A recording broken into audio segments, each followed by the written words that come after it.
A'udzu billahi samil alim minasyaitonir rajim. Bismillahirrahmanirrahim. Assalamualaikum warahmatullahi wabarakatuh. Bismillahirrahmanirrahim. Alhamdulillahilladzi abana al-ibad manhaja tarbiyati fil Qur'anil Majid. Wassalatu wassalamu ala sayyidina Muhammad alladzi ba'athahu Allah li-islahi wa ta'dib wa ala alihi wa sahbihi wa man tabi'ahu ila yaumiddin. Rabbi shrah li sadri wa yassir li amri wahlul 'uqdatam min lisani yafqahu qawli amma ba'd.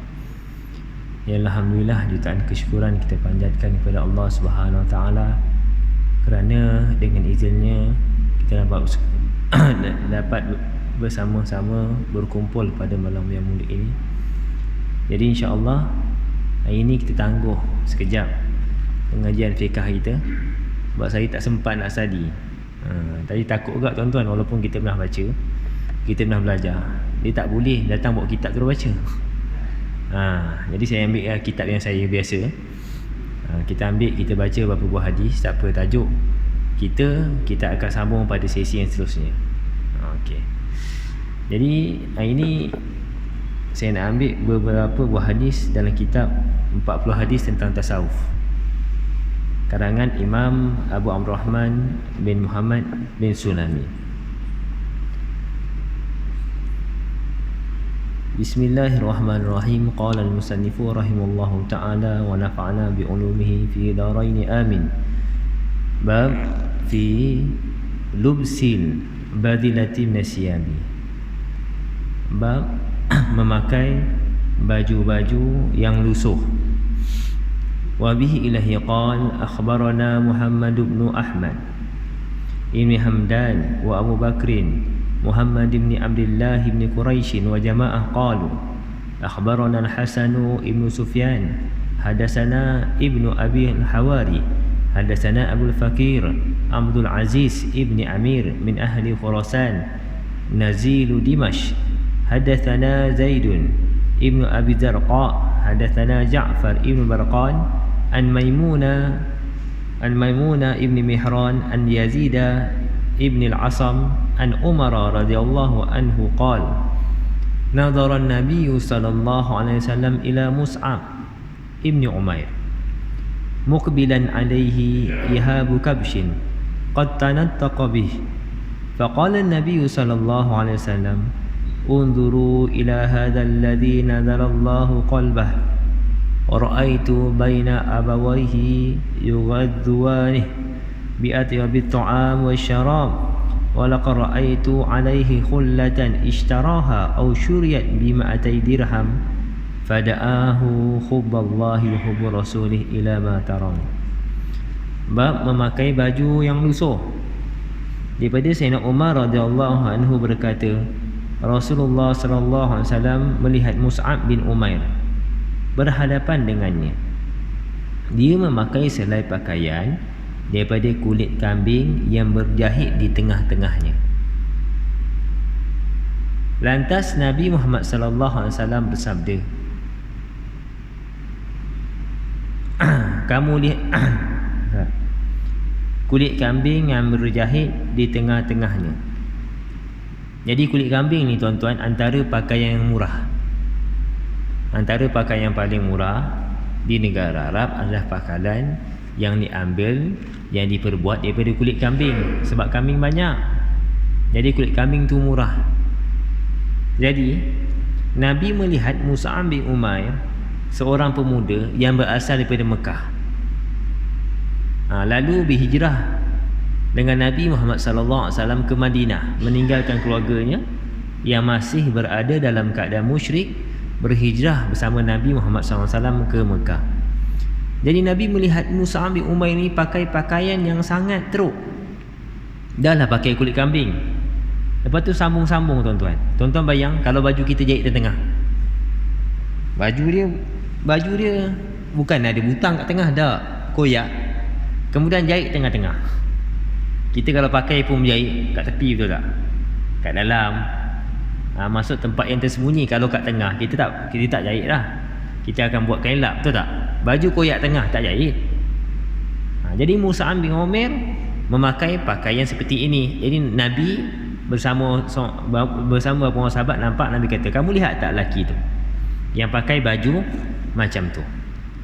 Kamu lihatlah lelaki ini yang Allah SWT muliakan hati dia. Nampak? Lelaki ini adalah lelaki yang Allah SWT muliakan hatinya. Aku telah melihat suatu ketika dahulu, ketika dia berada di sisi orang tuanya, dia diberi makan sebaik-baik makanan dan minuman. Mus'ab bin Umair adalah seorang pemuda, anak jutawan. Mak bapaknya adalah jutawan Mekah. Jadi Mus'ab bin Umair adalah seorang pemuda yang dimanjakan oleh orang tuanya, diberikan segala kesenangan daripada kecil. Jadi mak bapak dia akan bagi makanan yang terbaik, bila bagi pakaian yang terbaik, bila bagi wangi-wangian yang terbaik, sehingga Mus'ab bin Umair dikatakan sebelum dia datang orang dah bau dah wangian dia. Maksudnya wangian yang datang tu rare, yang dia pakai tu rare, wangian yang bukan semua orang mampu miliki. Bila orang bau, Mus'ab bin Umair datang ni, disebabkan terlalu kaya. Seorang pemuda yang hidup sangat senang. Dan aku telah melihat dia memakai pakaian daripada sutera yang dibeli dengan harga 200 dirham. 200 dirham, saya lupa tuan-tuan berapa ribu kan. Tapi kalau duit kita sekarang ribuan ringgit lah. Maksudnya dia pakai pakaian yang baik. Kan, pakaiannya banyak pakaian yang diimport daripada luar, daripada Yaman dan sebagainya. Wangi-wangian mahal. Cinta kepada Allah dan Rasulnya telah membawa kepada apa yang kamu saksikan sekarang. Dia susah sebab apa? Satu je, sebab dia cinta kepada Allah dan Rasul. Sebab apa Rasulullah berkata sebegini? Sebab apabila Mus'ab bin Umair peluk Islam dan kedua orang tuanya mengetahui Mus'ab bin Umair telah peluk Islam, maka ibu bapa Mus'ab bin Umair memberi pilihan. Kalau kamu nak Islam, maka kamu kena keluar daripada keluarga ni. Jadi oleh kerana Mus'ab bin Umair lebih cintakan agama Allah, lebih cintakan Rasulullah berbanding kedua ibu bapanya, jadi dia meninggalkan segala kesenangan dunia dan hidup dalam keadaan susah, berhijrah di Madinah dalam keadaan yang sangat menyedihkan, sehingga dia telah meninggal dalam satu peperangan. Bila meninggal tuan-tuan, orang nak kapankan dia. Orang beritahu Rasulullah SAW, wahai Rasulullah, Mus'ab bin Umair ni dia tak ada harta, tak ada baju, tak ada pakaian, tak ada kain yang boleh jadikan kain kapan. Tuan-tuan semua tahu, kain kapan ni yang putih tu sunat. Betul tak? Sunat putih, sunat berlapis-lapis tu sunat. 7 lapis, 3 lapis tu sunat. Maksudnya kalaulah tak ada memadai apa-apa kain yang boleh menutup jenazah. Kat rumah tak ada benda, ada kapet, boleh. Kapet tu kita gulung, tikar getah kita gulung, balut jenazah, tidak menjadi masalah. Tapi Mus'ab bin Umair tidak ada apa-apa harta yang boleh membalut tubuh badan dia. Hanya ada selai pakaian yang dipakai. Jadi sahabat berkata, wahai Rasulullah, pakaian dia ni kalau kita nak kafankan dia, kita tarik ke atas nampak kaki, kalau kita tarik ke bawah nampak kepala. Ya Allah, hidup sangat dhaif tuan-tuan. Maka Nabi kata apa? Nabi kata, tarik ke atas, tutup kepala dia, dan tutuplah kaki dia dengan daun izhir. Daun izhir ni daun serai. Mungkin kat kawasan tu, peperangan tu ada banyak daun serai. Dia kata petik daun serai tu, tutup kaki dia dan kafankan dia. Jadi begitu sikap seorang pemuda yang mencintai Allah SWT lebih daripada segala-galanya, sehingga hidup dalam keadaan yang susah. Jadi dalam hadis ni seolah-olah kita nampak Rasulullah SAW memuji kezuhudan, memuji Mus'ab bin Umair pakai pakaian sebegitu. Adakah kita dituntut untuk memakai pakaian sebegitu? Ni jadi isu. Sebab tu hadis-hadis seperti ini tak boleh baca tanpa ada bimbingan, tak boleh baca tanpa ada syarah daripada ulama. Kita akan salah faham.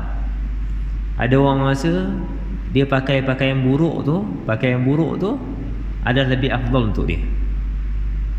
Kenapa pakai buruk? Supaya nampak zuhud, supaya zuhud. Ni salah tuan-tuan. Mus'ab bin Umair pakai pakaian seperti itu sebab dia sudah tidak ada pakaian lain. Dia sudah tidak ada pakaian lain. Itu je pakaian yang dia ada.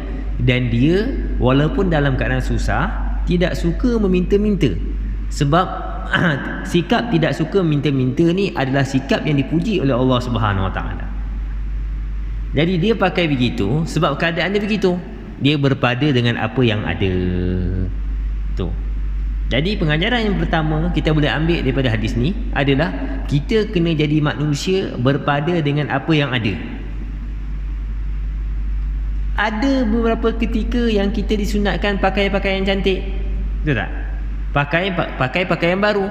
Tapi kadang-kadang kemampuan kita terbatas.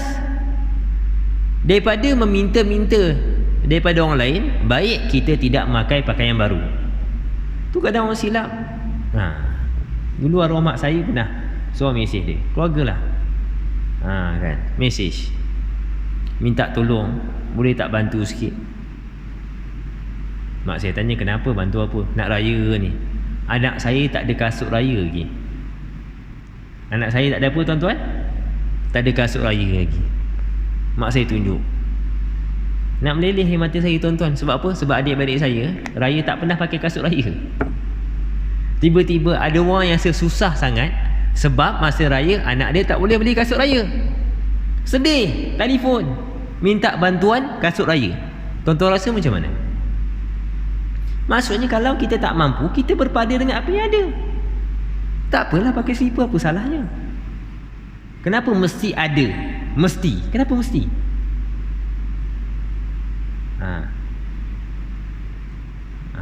Jangan pakai isu mak bapa ayah seorang lelaki wajib bagi nafkah pada anak dan isteri. Kena bagi baju. Saya nak tanya tuan-tuan, baju yang wajib bagi tu berapa banyak?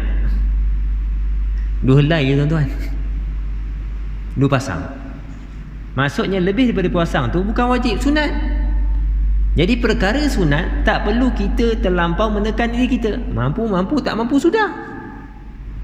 Jangan paksa kita. Jangan sampai kita berhutang dengan orang.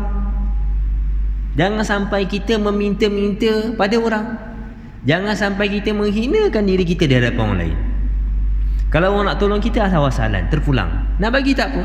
Tapi jangan sesekali kita meminta-minta. Ini yang pertama. Yang kedua tuan-tuan, satu hari Al-Imam Abu Hanifah radhiyallahu anhu lepas sembahyang, dia nampak seorang lelaki pakai pakaian buruk. Betul-betul buruk. Jadi dipanggil.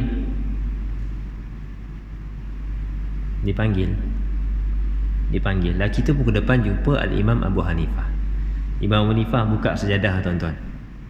Imam Abu Hanifah kaya. Bawa sejadah pun ada duit tuan-tuan. Dia ambil, buka sejadah, dia ambil duit, dia bagi lelaki ni. Lelaki ni tanya, untuk apa duit ni? Dia kata, pakai, engkau beli belilah baju yang cantik, buat pergi sembahyang. Tak payahlah pakai baju buruk. Ni ambil duit ni, pergi pakai baju yang cantik. Lelaki tu kata, aku tidak perlukan duit ni, sebab aku ada duit. Aku orang yang kaya, aku yang berada. Imam Abu Hanifah kata, sebab apa kau pakai macam ni? Dia kata, supaya aku zuhud dengan harta yang Allah bagi pada aku. Aku nak hidup zuhud, sebab itu aku pakai macam ni. Imam Abu Hanifah baca pada dia sebuah hadis, Innallah yuhibbu an yanzura, sesungguhnya Allah SWT suka melihat athara ni'mati. Allah SWT suka melihat, atau kama qala, Allah SWT suka melihat kesan nikmatnya pada hamba-hambanya. Maksudnya, kalau Allah SWT berikan kesenangan, Allah suka hamba tersebut menggunakan nikmat Allah untuk bercantik-cantik. Sesungguhnya Allah itu cantik dan suka melihat perkara yang cantik-cantik. Jadi apa yang dibuat tu tak kena. Imam Munifah tegur. Maksudnya kalau kau ada harta, buat cara orang ada harta. Pakai pakaian elok. Tuan-tuan jangan salah faham. Jangan ingat perasaan bangga, perasaan sombong, perasaan riak, perasaan tinggi diri hanya datang kalau kita pakai pakaian cantik. Tak semestinya. Kadang-kadang kita pakai pakaian buruk menyebabkan timbul rasa riak. Orang cakap, ya Allah, zuhudnya dia. Kadang-kadang pakai pakaian cantik, pakaian buruk juga boleh menimbulkan riak. Ulama kita bertukar-tukar pakaian sebab dia takut riak. Kadang dia miskin, dia cuba untuk pakai pakaian cantik sebab takut orang cakap dia zuhud. Jadi perkara-perkara seperti itu kita kena perhatikan. Kalau Allah SWT kurniakan kepada kita kesenangan, tak salah kalau kita nak pakai pakaian yang okey. Dan kita kena bagi pada isteri kita pakaian-pakaian nilainya seperti pakaian kita. Ni. Maksudnya kalau susah, kita buat cara orang susah. Tapi kalau senang, kita buat cara orang senang. Jangan asyik kita je.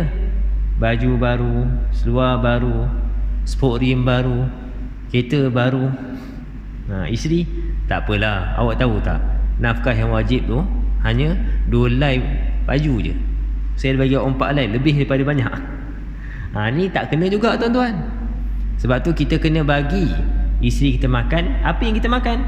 Kita kena bagi isteri kita pakai seperti mana kita pakai. Jadi 2 perkara. Jadi jangan bila nampak bab seperti ni, bab memakai baju yang lusuh, esok pakat-pakat pergi masjid pakai baju lusuh. Jadi tak apa-apa nak kena tuan-tuan. Tak apa-apa nak kena. Okey.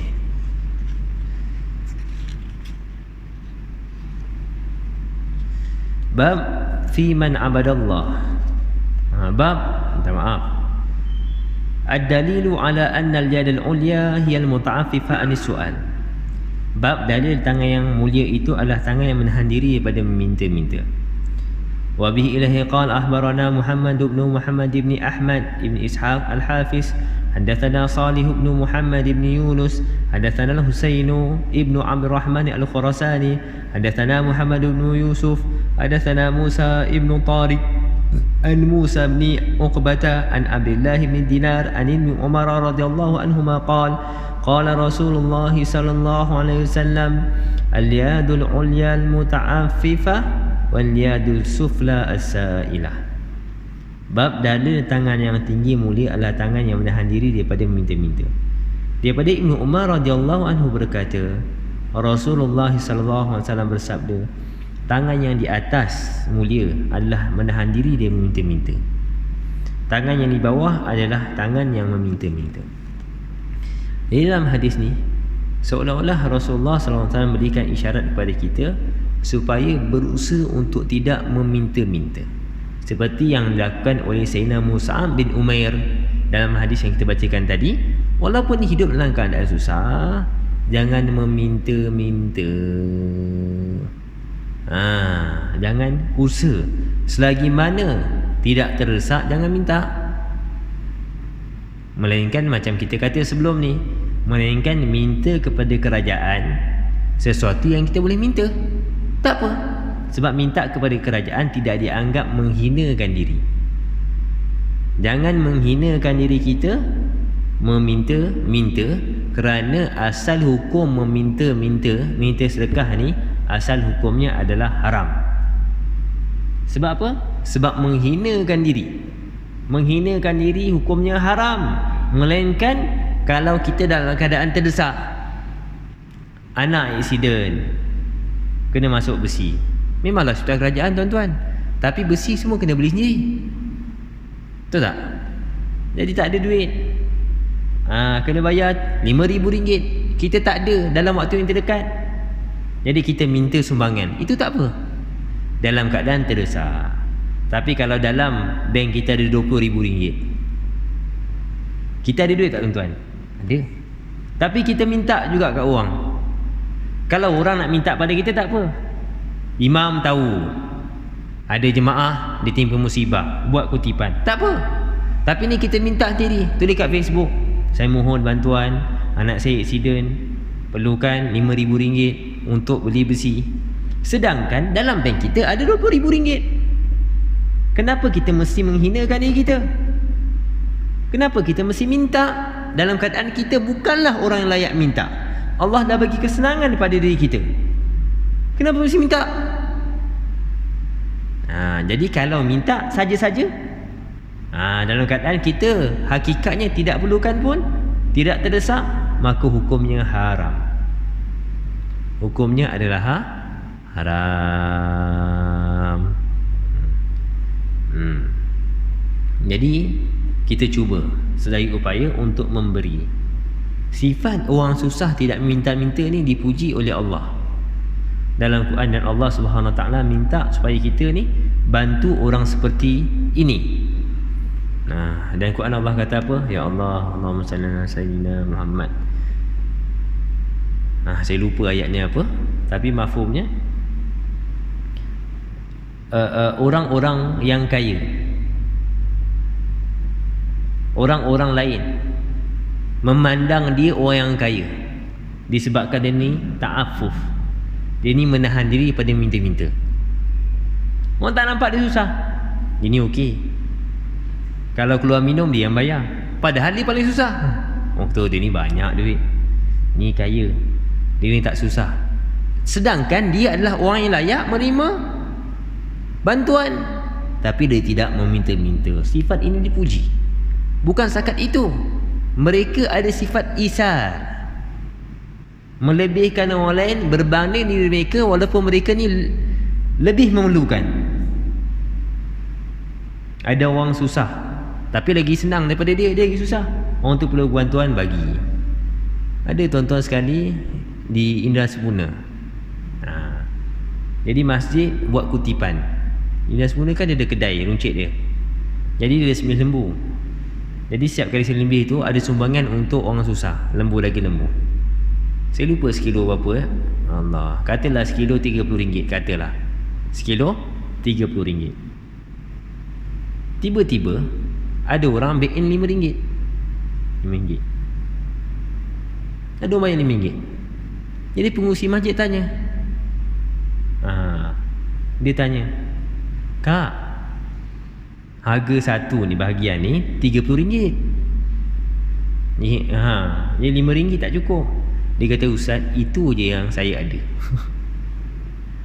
Saya mampu tu Ustaz, saya bagi tu lah, sebab saya nak bagi. Terus musi arahkan orang cek balik. Cek tuan-tuan, rupanya dia ni keluarga yang susah.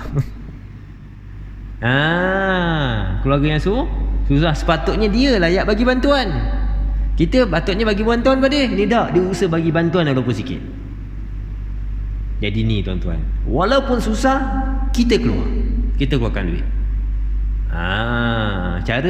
Antara cara untuk melepaskan diri pada kesusahan adalah banyak bersedekah. Susah-susah sedekah tuan-tuan. Susah-susah sedekah, insya-Allah Allah Subhanahu Wa Taala akan berikan kelapangan pada kita. Kita susah dan kita minta pada Allah, ya Allah, aku susah ya Allah.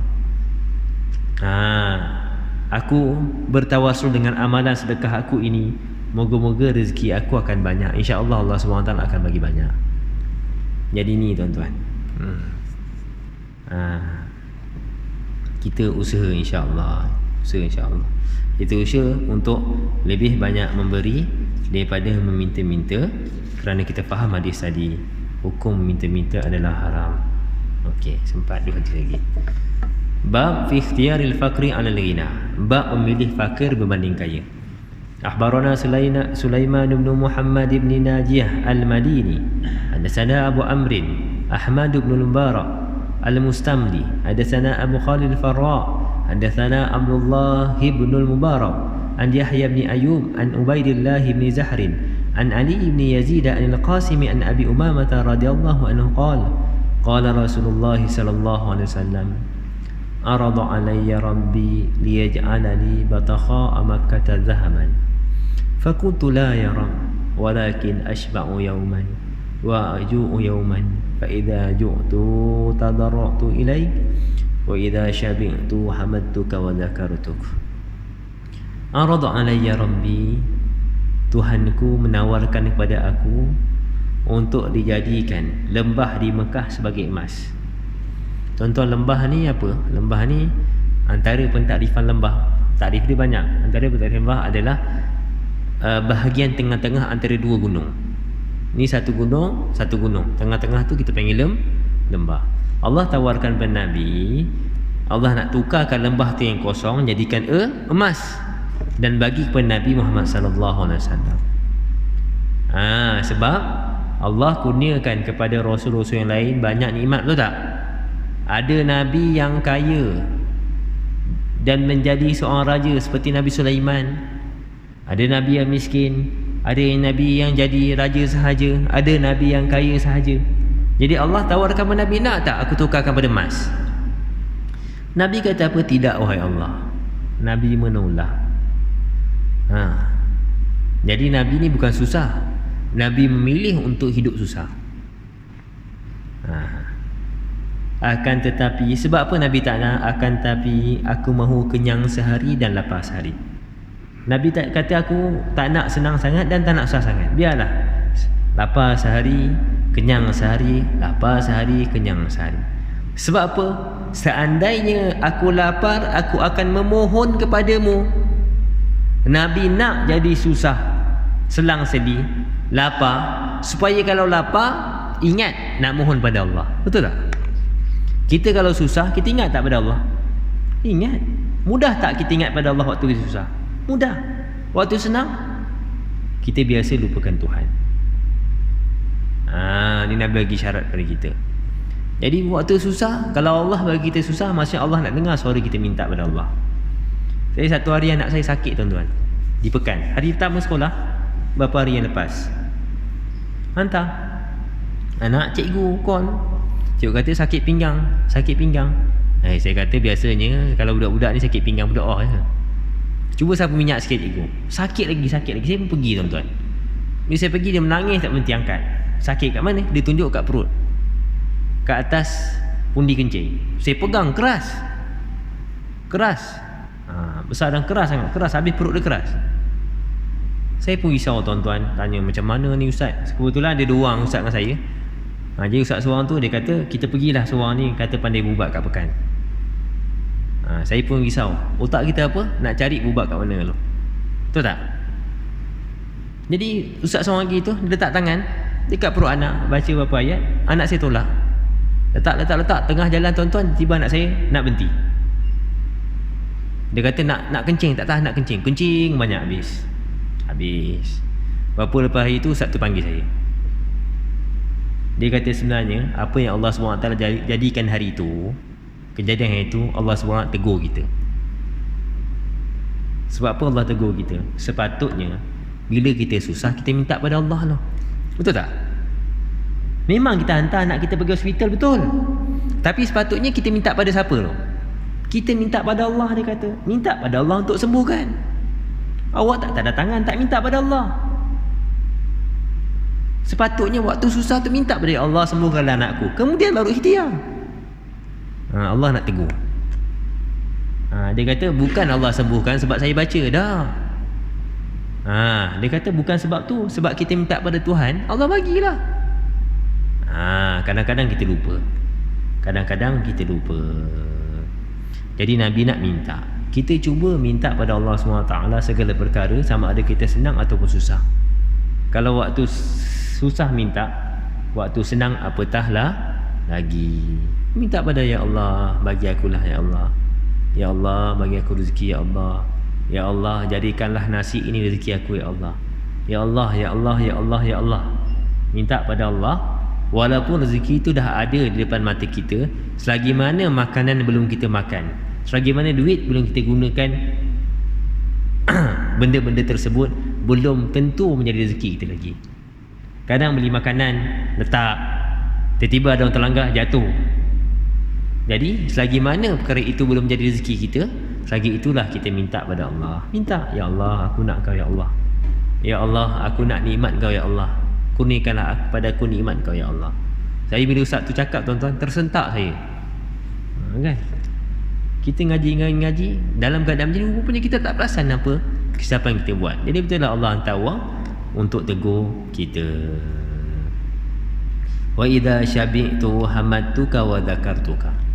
Kalau aku susah, aku akan puji kamu ya Allah. Kalau aku senang, aku kenyang, aku akan puji dan aku akan mengingati Allah. Jadi Nabi nak dua-dua. Nabi tak nak hidup susah sangat, tak nak hidup senang sangat, selang-seli. Bila Allah bagi iman, kita bersyukur. Bila Allah uji kita, kita minta pada Tuhan. Jadi sebenarnya ada salah faham. Seminit ada salah faham. Ada orang kata Nabi hidup miskin. Hakikatnya Nabi bukan orang yang miskin, bukan orang yang susah, tapi Nabi memilih hidup dalam keadaan susah. Maksudnya apa? Segala nikmat kekayaan yang Allah SWT kurniakan kepada Nabi. Ada seorang ulama karang kitab, harta-harta Nabi banyak, tuan-tuan. Tapi mana pergi semuanya? Segalanya. Selepas Nabi beri nafkah pada isinya, Nabi bagi nafkah setiap orang isteri setahun. Nafkah. Bukan sehari, tuan-tuan. Lepas tu Nabi infakkan harta di jalan Allah Subhanahu Wa Taala. Berapa kita dengar isteri Nabi cakap, sebelum meninggal sebulan dapur tak berasak. Dapur tak berasak ni maksudnya tidak ada makanan yang dimasak. Makan makanan simple, kurma, makanan murahnya. Sebab apa? Sebab isi Nabi pun seperti Nabi. Nampak? Segala harta yang Allah berikan kepada mereka, mereka cuba untuk infakkan jalan Allah. Setiap orang yang datang ke rumah mereka, pasti mereka akan bagi selagi mana ada makanan dan harta di rumah mereka. Jadi Nabi dan keluarga Nabi memilih untuk hidup dalam keadaan yang sederhana. Kadang-kadang boleh makan daging, kadang-kadang hanya makan kurma dan air masak. Air putih, tuan-tuan. Okey. Jadi saya rasa cukup setakat tu. Moga-moga beberapa hadis yang kita baca pada hari ini mampu memberi kesan kepada diri kita dan mendekatkan diri kita pada Tuhan. Aku qauli hadza wa astaghfirullah li wa lakum. Assalamualaikum warahmatullahi wabarakatuh.